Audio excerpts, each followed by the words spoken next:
ఆహా, కథ కంచికి చేరుకున్నట్టు శ్రీకర్ గారి పెళ్లి క్లైమాక్స్కి చేరుకుంది. పల్లెటూరులో పెళ్లి అయిపోయి సుఖాంతం అయిపోతుంది. శ్రీకర్ కాస్త నవ్వుతూ ఉండరా. హాయ్.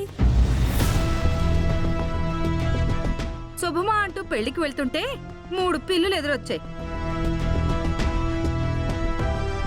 3 పిల్లులు ఎదురు రావడం మంచిదే వసంత గారు. చెడు సంకేతంలా మనం భావించాల్సిన అవసరం లేదు. మీ ఎంట్రీ లేకుండా మేము ఎగ్జిట్ ఎలా అవుతామో అనుకున్నాను.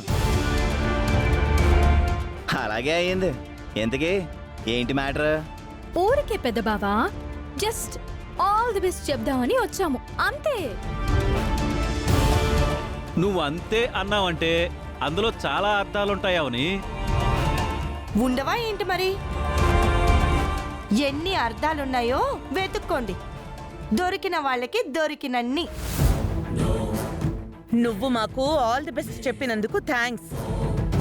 నువ్వు మాత్రం మా ఆహ్వానాన్ని మర్చిపోకు. ఎల్లుండి తప్పకుండా రా. అందరి సమక్షంలో ఈ తాళి నువ్వు తీయాలి కదా. అలాగే అమ్మవారిని తీసుకురావడం అస్సలు మర్చిపోకు. పెళ్లి అమ్మవారి సమక్షంలోనే జరగాలి కదా. అయ్యో, అదెలా మర్చిపోతాను? మీరు తీసుకురావద్దు అని చెప్పినా ఖచ్చితంగా తీసుకొస్తాను. ఎందుకంటే ఎవరికి న్యాయం చేయాలో ఆవిడేగా చూసుకునేది. మేడం మెడ నుంచి తాళిని తీయించాలా తీయించకూడదా అని చూసుకునేది కూడా అమ్మవారే కదా. అమ్మ మీకు బొమ్మ కనపడేలా చేస్తుందిలే. అబ్బా, ముగ్గురే. ఏమాత్రం భయము బెదురు లేవు.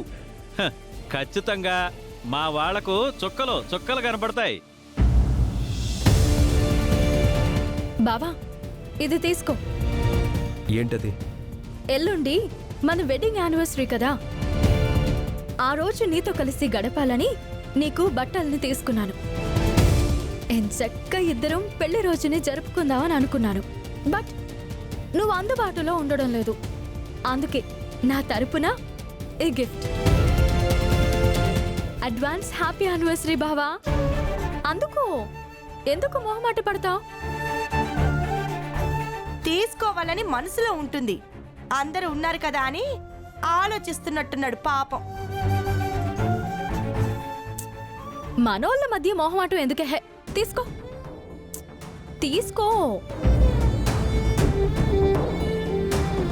రే, తీసుకోకరా. అవని మొహాన కొట్టు. ఉండనీలే శ్రీకర్.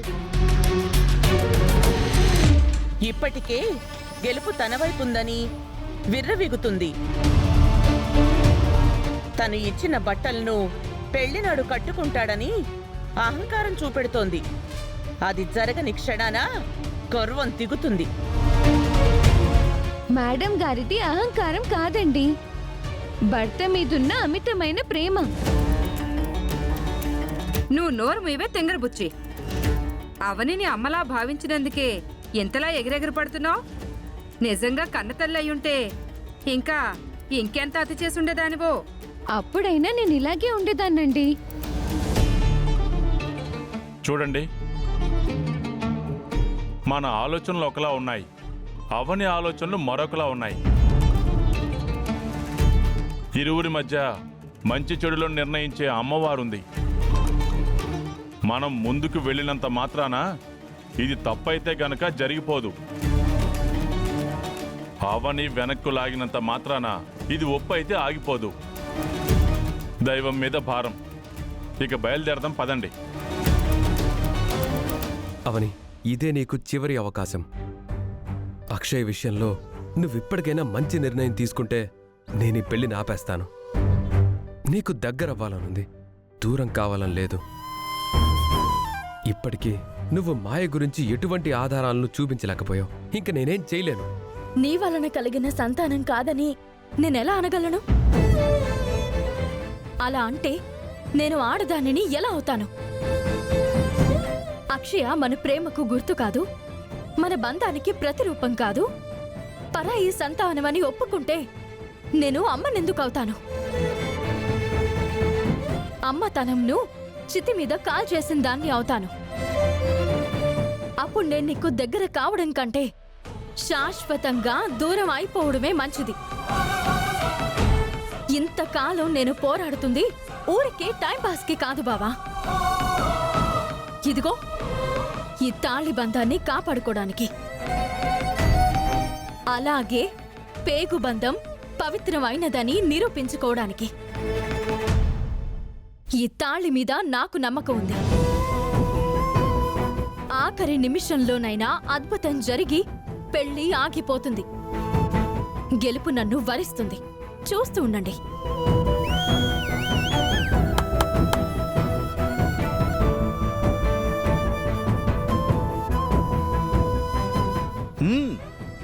ఇది కదా అవని అంటే. ఫైర్ బ్రాండ్ సుజాత చెల్లెల మజాకానా. ఈ పెళ్లిలో ఎలాంటి ట్విస్ట్ ఇవ్వబోతున్నావో, ఏ విధంగా ఆపుతావో ఎవ్వరికీ అర్థం కావట్లేదమ్మా. ఎట్టి పరిస్థితుల్లోనూ ఆగదు. పదండి, బయలుదేరదాం.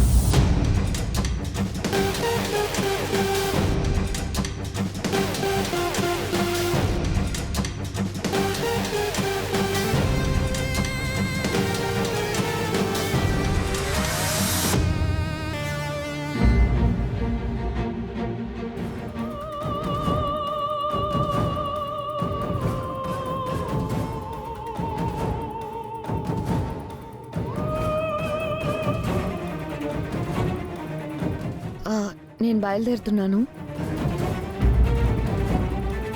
విజయోస్తు. ధన్యురాల్ని. Bye daddy. Bye mummy. విజయోస్తు. ధన్యురాల్ని. Bye daddy. Bye mummy. కళ్యాణ ఘడియలు దగ్గరకు వచ్చేసాయి. నా అత్తింటి వారు ఆల్రెడీ పల్లెటూరుకి పయనమయ్యారు. నీతో ఏదో మాట్లాడాలనుకుంటున్నారు.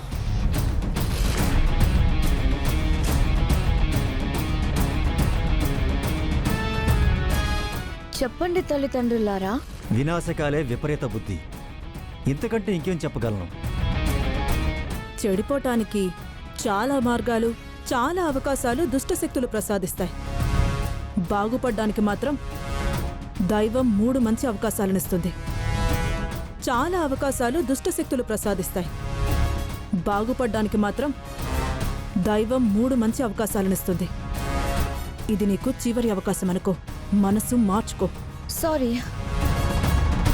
ఈ విషయంలో మీరు నా మనసుని మార్చలేరు. వీళ్ళని నేను చెప్పినప్పుడు మాత్రమే పెళ్లి దగ్గరికి తీసుకుండండి. ఎందుకంటే పేరెంట్స్ లేకపోతే పెళ్లి ఆగిపోతుంది కదా. అలాగని ముందు తీసుకుని వెళ్తే ఇబ్బందుల్లో పడిపోతాను. అందుకే చివరి నిమిషంలో కన్యాదాన సమయానికి వచ్చినా పర్లేదు,